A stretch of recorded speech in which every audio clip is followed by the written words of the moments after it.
Assalamualaikum warahmatullahi wabarakatuh. Yang saya hormati Ibu Ai Mariani, SEMSI, selaku dosen pengampu mata kuliah Sistem Informasi Manajemen. Di sini kami dari kelompok 10 akan mempresentasikan tugas kami yang berjudul e-commerce pasar digital dan barang digital. Untuk anggota tim kami, yang pertama itu adalah Ila Kiftia, yang kedua ada Radike Degratia, dan yang ketiga ada saya sendiri, Nur Aziza Humairah. Untuk pembahasan materi yang akan kami sampaikan, yang pertama itu ada membangun perencanaan bisnis e-commerce, yang kedua ada karir-karir baru di dalam dunia e-commerce, yang ketiga ada sistem pembayaran transaksi e-commerce, dan yang terakhir ada studi kasus tantangan e-commerce. Untuk materi yang pertama itu ada membangun perencanaan bisnis e-commerce. E-commerce merupakan suatu tindakan melakukan transaksi bisnis secara elektronik dengan menggunakan internet sebagai media komunikasi yang paling utama. Dalam memanfaatkan suatu sistem tidak dapat dilakukan tanpa adanya perencanaan. Maka perencanaan sistem wajib dilakukan agar mendapatkan kesesuaian antara kebutuhan sistem dengan kondisi bisnis.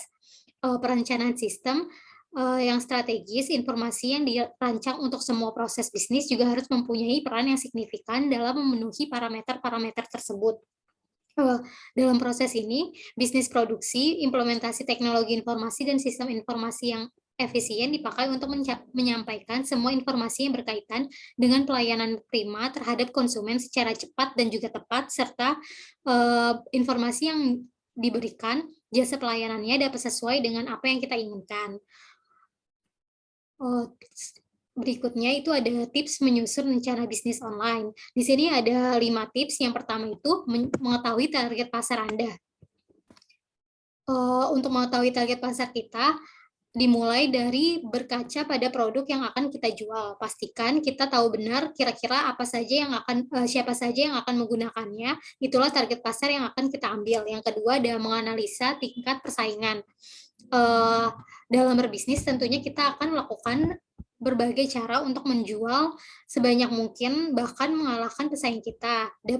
Dalam mengetahui seberapa banyak kompetitor dan kesuksesan mereka di pasar, kita dapat menyusun rencana bisnis yang tepat untuk mengalahkan mereka. Sebagai contohnya, misal kita akan membuka bisnis yang bergerak di bidang body lotion, scrub, atau body wash. Kita dapat melihat brand apa saja yang menjadi pesaing kita di kategori tersebut, dan kita dapat melihat apa penjualan yang menguasai pasar mereka. Dengan begitu kita dapat membuat rencana bisnis dan target pemasaran yang tepat untuk mengalahkan mereka.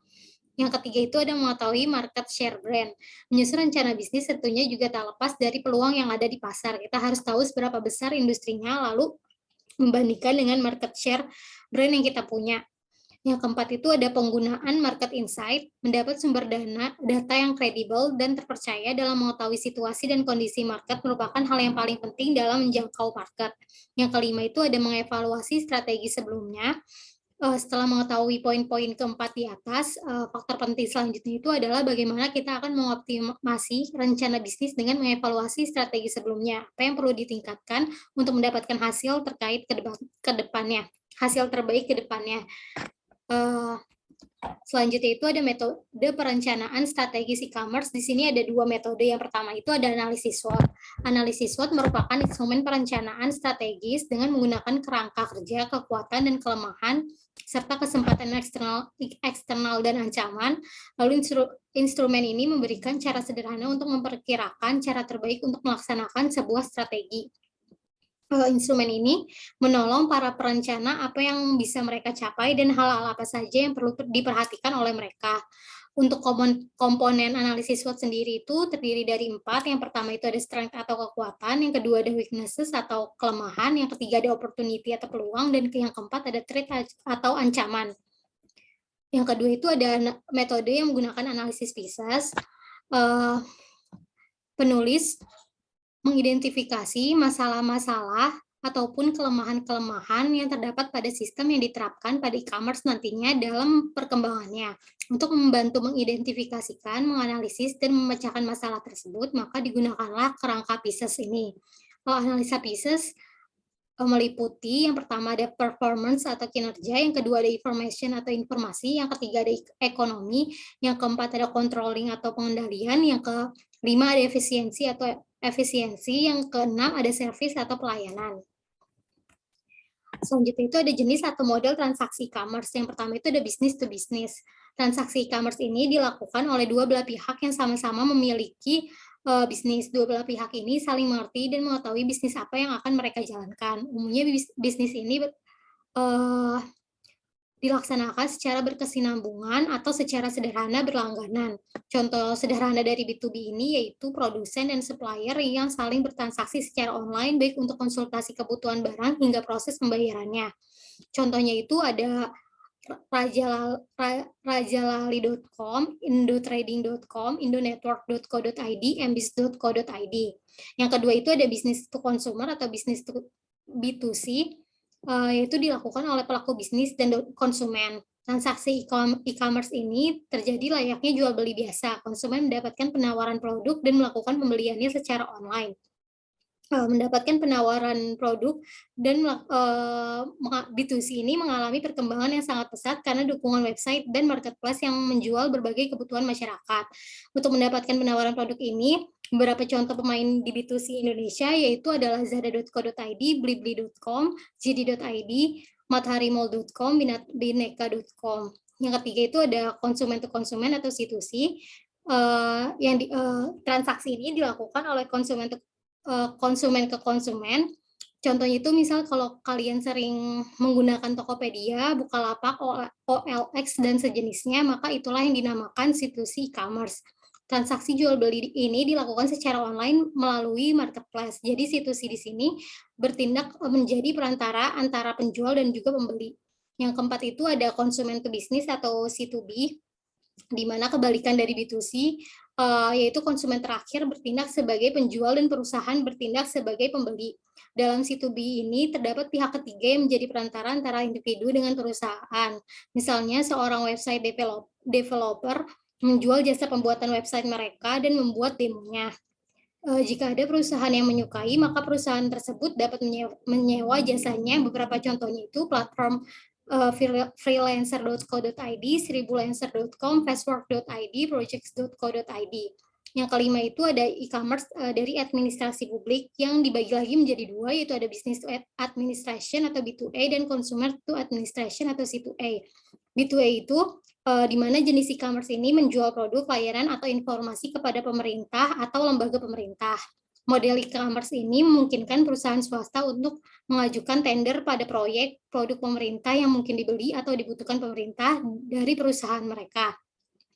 Yang kedua itu ada consumer to administration atau C2A, yaitu adalah perdagangan elektronik yang dilakukan oleh individu dengan administrasi publik atau pemerintah. Jenis transaksi elektronik ini cukup sering dilakukan, namun sedikit yang menyadari bahwa hal tersebut termasuk ke dalam e-commerce.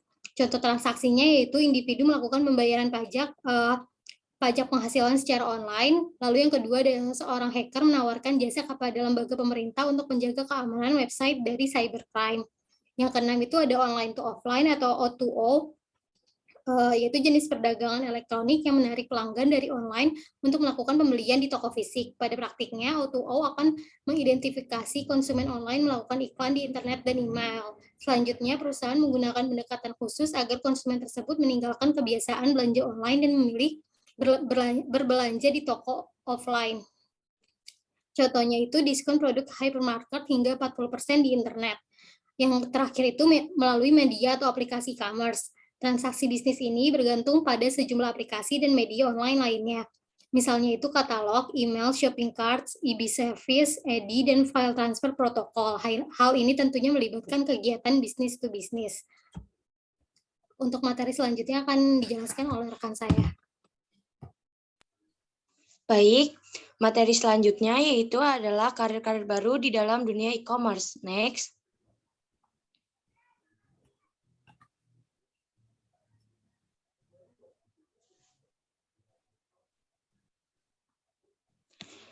E-commerce semakin menjadi andalan masyarakat untuk berbelanja karena kemudahan yang ditawarkan oleh e-commerce, sehingga perlu ditingkatkan kualitas inovasi dan SDM e-commerce. Dalam meningkatkan SDM e-commerce, berikut skill penunjang dalam berkarir di e-commerce. Yang pertama ada copywriting, di mana kemampuan membuat iklan yang menarik minat memberi solusi dengan menjual produk yang dijual. Yang kedua ada editing, kemampuan penggunaan gambar dan video untuk memasarkan produk e-commerce. Yang ketiga ada content writing, di mana kegiatan menulis konten di website, blog maupun website yang tersedia untuk mempromosikan produk atau jasa atau membuat website perusahaan sehingga pengenalan produk bisa dikonsumsi oleh konsumen atau customer. Dan yang keempat ada produk, marketplace, and social media knowledge, di mana dalam menempuh karir di e-commerce harus memiliki pengetahuan yang luas mengenai produk yang dijual sehingga produk marketplace dan platform sosial media yang digunakan cocok sesuai dengan produk yang ingin dijual. Next.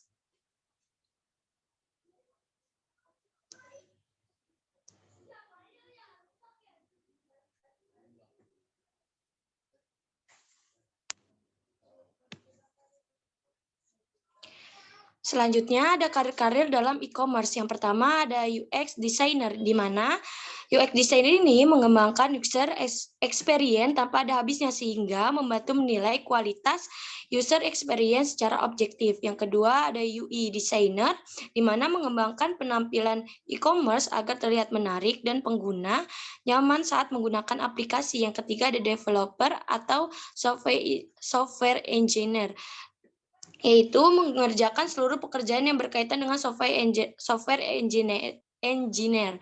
Yang keempat ada business analysis atau data analysis, yaitu menganalisis agar berkembangnya bisnis e-commerce. Yang kelima ada digital marketing strategis, di mana menganalisis dan meningkatkan serta memasarkan produk e-commerce. Yang keenam ada sosial media strategis, yaitu pengembangan akun media sosial media dan juga e-commerce dan meningkatkan citra platform e-commerce.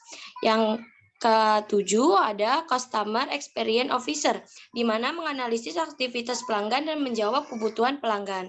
Yang kedelapan ada Customer Service, di mana sebagai penghubung customer dengan perusahaan dalam mengatasi kendala dan juga komplain dari customer. Next.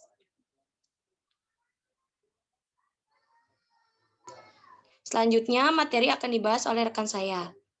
Dipersilakan.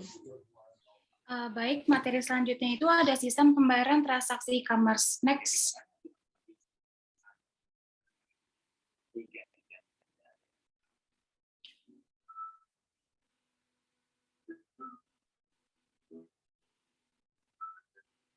Yang pertama itu ada pengertian sistem pembayaran. Pembayaran itu secara umum dapat diartikan sebagai pemindahan jumlah uang dari si pembayar kepada si penerima.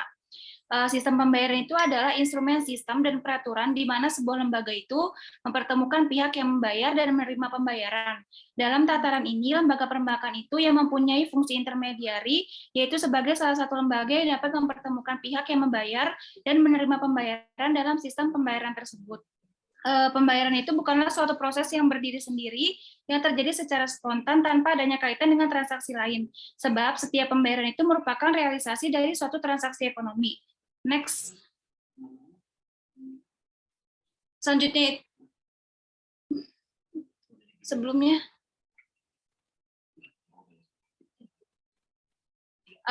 ada pengertian dari pembayaran transaksi atau e-commerce atau e-payment. Pada masa kini itu melakukan transaksi secara jual beli atau e-commerce itu ternyata tidak hanya mengandalkan fasilitas transfer dana yang disediakan oleh bank saja, akan tetapi proses transaksi yang lebih aman itu dapat menggunakan metode lainnya yang dikenal dengan sebutan e-payment. E-payment itu muncul di saat e-commerce itu sedang pesat-pesatnya. Perkembangan yang pesat saat e-commerce terjadi itu membuat beberapa kalangan juga ikut untuk pengembangan suatu produk baru yang mampu membantu kelancaran bertransaksi. E-payment itu adalah sistem pembayaran yang menggunakan fasilitas internet sebagai sarana perantara. Pada saat ini itu banyak startup yang memfasilitasi pihak penjual dan pembeli dengan memberikan jaminan keamanan transaksi e-commerce. Untuk menjamin keamanan transaksi tersebut, startup itu menjadi perantara akan bekerja sama dengan sejumlah lembaga perbankan untuk memulai memfasilitasi payment secara umum, cepat, dan praktis. Next.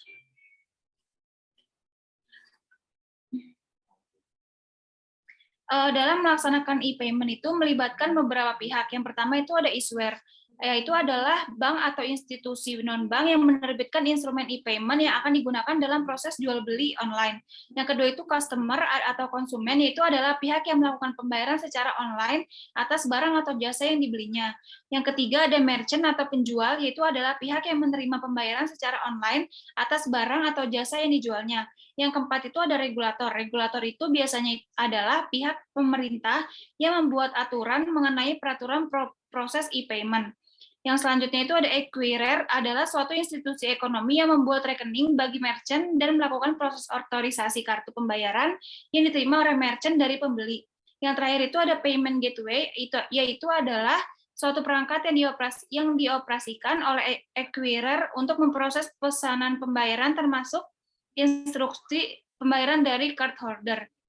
Jadi payment secara umum itu dapat didefinisikan sebagai alat pembayaran pengganti uang tunai yang hanya bisa digunakan dengan media elektronik sebagai alat serah terima uang di antara penjual dan pembeli layaknya di pasar konvensional dalam dunia jual beli online yang merupakan paradigma dari e-commerce. Next. Selanjutnya itu ada manfaat pembayaran e-commerce atau e-payment. Yang pertama itu transaksinya bersifat universal. Sistem transaksi yang mudah dan dapat dilakukan secara universal selama masih berada dalam satu wilayah negara. Lalu yang kedua itu ada keamanan transaksinya lebih terjaga, di mana keamanan transaksi ini tuh lebih terjaga dibandingkan dengan melakukan transaksi secara cash atau secara transfer rekening pribadi. Lalu yang ketiga ada penggunaan waktu dan tenaga menjadi lebih simpel dan efisien. Di mana dengan adanya e-payment, pembayaran sebuah produk itu dapat dilakukan secara online. Tentu saja hal ini itu akan meningkatkan efisiensi waktu. Lalu yang terakhir itu ada fleksibel. Disebut fleksibel karena sistem yang digunakan ini secara online, maka e-payment itu dapat dilakukan dimanapun dan juga kapanpun. Next. Selanjutnya itu ada sistem pembayaran e-commerce atau e-payment. Ada 6 sistem pembayaran yang bisa dikategorikan sebagai e-payment. Yang pertama itu ada micropayment. Micropayment itu adalah salah satu alternatif pembayaran elektronik dengan mekanisme pembayaran melalui internet ataupun media lain, di mana ini itu dilakukan untuk jumlah uang yang relatif kecil dan intensitas transaksi yang tinggi. Ada beberapa alasan dalam penggunaan alat pembayaran dengan micropayment. Yang pertama itu transaksi yang dilakukannya itu lebih praktis dan lebih fleksibel karena tidak membutuhkan pembayaran dengan cash. Yang kedua itu transaksi dapat dilakukan di mana saja secara mobile. Yang ketiga efisiensi waktu transaksi. Yang keempat banyak transaksi yang dapat dilakukan, misalnya berbagai macam rekening, ada tagihan rekening misalkan kayak tagihan telepon, internet, listrik, perbankan dan lain-lain. Lalu ada beberapa macam alat pembayaran dengan micropayment. Yang pertama itu ada mobile payment, mobile parking, mobile ticketing, dan mobile banking. Lalu yang kedua itu ada e-wallet. E-wallet itu atau dompet elektronik itu adalah alternatif untuk semua metode pembayaran tradisional. E-wallet ini memungkinkan pelanggan yang sudah terdaftar untuk melakukan pembayaran online dengan nyaman dan aman tanpa menggunakan data keuangan pribadi, dan bisa menerima atau mengirimkan uang hanya dengan menggunakan alamat email atau login dengan menggunakan nomor ponsel yang telah terdaftar.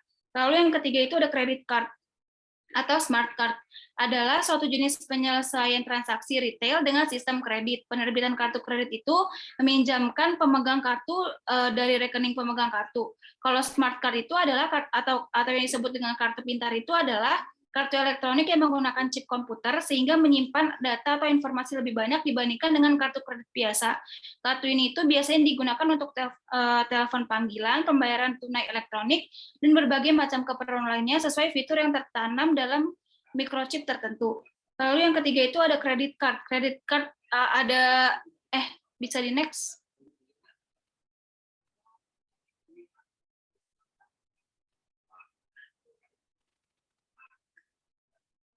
Yang keempat itu ada debit card. Debit card itu atau disebut sebagai sebuah kartu pembayaran secara elektronik yang diterbitkan oleh sebuah bank.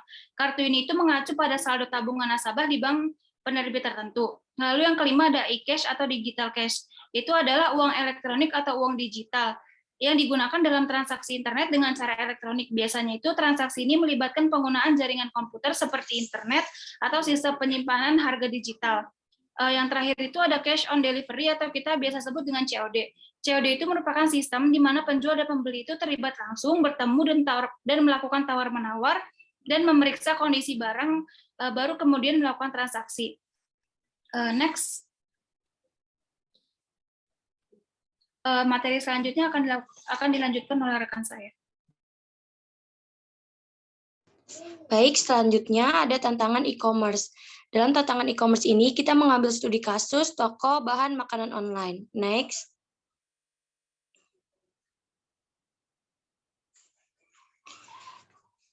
Dalam studi kasus ini, toko makanan online yang kita pilih yaitu platform e-commerce sirkular untuk makanan sehat, yaitu dari Kecipir. Nah, Kecipir ini merupakan salah satu e-commerce atau toko online yang menyediakan sayur mayur dan sistemnya PO, sehingga barang yang akan dikirim fresh 2-3 hari yang akan datang. Kelebihan Kecipir menjual sayur organik, di mana sayur organik lebih aman karena tidak menggunakan zat kimia dalam proses penanaman dan juga perawatannya, dan pengemasannya juga unik, yaitu menggunakan kain belacu sehingga pengganti plastik karena dapat menjaga kualitas sayur dengan baik. Next.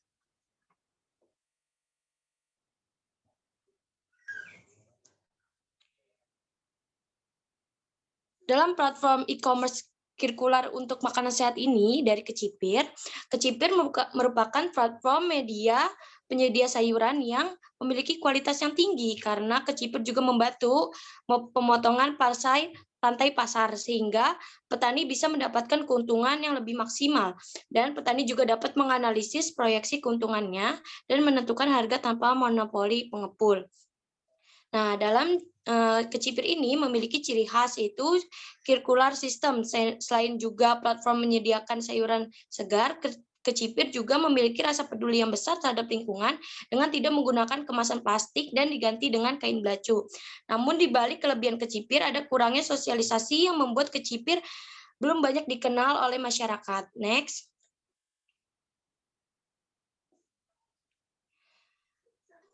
Dari studi kasus Kecipir tadi, kita sudah menganalisis tantangan e-commerce studi kasus bahan makanan sehat dari e-commerce Kecipir. Yang pertama, adanya kurangnya sosialisasi, di mana banyaknya konsumen yang belum mengetahui Kecipir, dan sesuai data pengguna sosial media dan e-commerce, kebanyakan yang menggunakan yaitu remaja dan juga dewasa. Namun target utama ibu-ibu kurang mengerti atau menggunakan e-commerce, sehingga peningkatan pengetahuan ibu-ibu untuk mengikuti zaman terhadap teknologi harus ditingkatkan agar sosialisasi Kecipir ini bisa digunakan oleh ibu-ibu untuk mempermudah kebutuhan rumah tangga. Yang kedua yaitu tantangan masih terbatasnya layanan pembayaran dan keperluan logistik. E-commerce sudah mempermudah pemenuhan kebutuhan tanpa harus bermacet-macetan, antri, dan sebagainya. Namun, kemudahan tersebut masih ada kendala lainnya, yaitu pembayaran. Walaupun sudah dipermudah dengan transfer, pembayaran juga masih dipermudah dengan adanya Dana ataupun juga platform-platform lainnya, namun masih banyak konsumen yang ingin membayar langsung. Dan Kecipir juga masih menyediakan barang setelah 2-3 hari dan menjadi permasalahan kesediaan logistik. Dan yang ketiga, konsumen Indonesia masih menyukai berbelanja melalui konvensional. Nah, terutama target utama kita itu kan ibu-ibu. Ibu-ibu masih suka berbelanja di pasar tradisional. Alasannya karena takutnya penipuan, barang-barang yang tidak sesuai, maka perlu dicari solusi agar bisa lebih dipercaya terhadap kualitas Kecipir yang lebih baik, dan juga harus dicari solusi agar ibu-ibu mau beralih dari pasar tradisional menuju pasar marketplace e-commerce. Sekian presentasi dari kelompok kami. Terima kasih sebelumnya untuk Ibu Ai dan teman-teman yang sudah menyaksikan presentasi kami. Kurang lebihnya mohon dimaafkan. Wassalamualaikum warahmatullahi wabarakatuh.